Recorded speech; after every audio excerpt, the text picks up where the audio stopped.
যে নির্বাচনী রেজাল্ট ফলাফলে কি হলো পশ্চিমবাংলায়? পাপ মুক্ত হলো পশ্চিমবাংলা, সাপ মুক্ত হলো পশ্চিমবাংলা, ভয় মুক্ত হলো পশ্চিমবাংলা। একটা সন্ত্রাসের বাতাবরণ, ভয়ের বাতাবরণ। একটাও গুন্ডাকে যেন বিজেপিতে নেওয়া না হয়। ওরা তৃণমূল করতে বলেন ভালো করে। আমি দেবো, মানে আমি সজল আর পূর্ণিমা, ওদের কোনো অসুবিধা হলে প্রোটেকশন দিয়ে দেবো, প্রোটেকশন দিয়ে দেবো। ভাজপা করতে দেবো না, বিজেপি করতে দেবো না, তৃণমূলই করো, ভালো করে করো। সজল যাকে হারিয়েছে সে সেই দিন রাত্রি পালিয়ে গেছে দল ছেড়ে দিয়ে, জানেন? এই মুশকিল, জানেন? এই নায়ক নায়িকা গায়ক গায়িকাদের হাতে দল বা বিধানসভাটি কি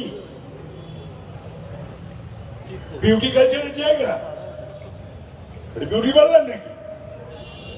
বিধানসভাটা কি ফ্যাশন প্যারেডের জায়গা নাকি? মমতা ব্যানার্জি কি ভেবেছিলেন কি? হ্যাঁ,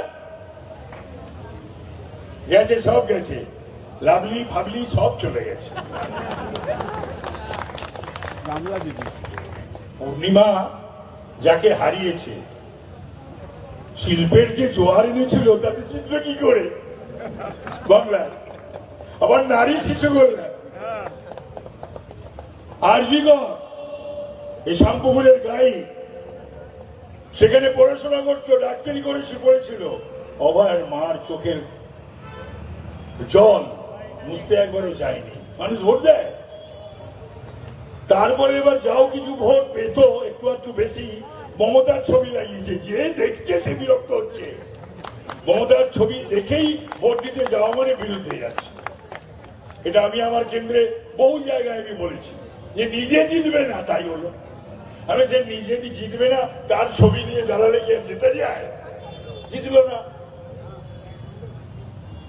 তো পূর্ণিমা তো জায়েন্ট প্লেয়ার ভাই, বললে তো হবে না।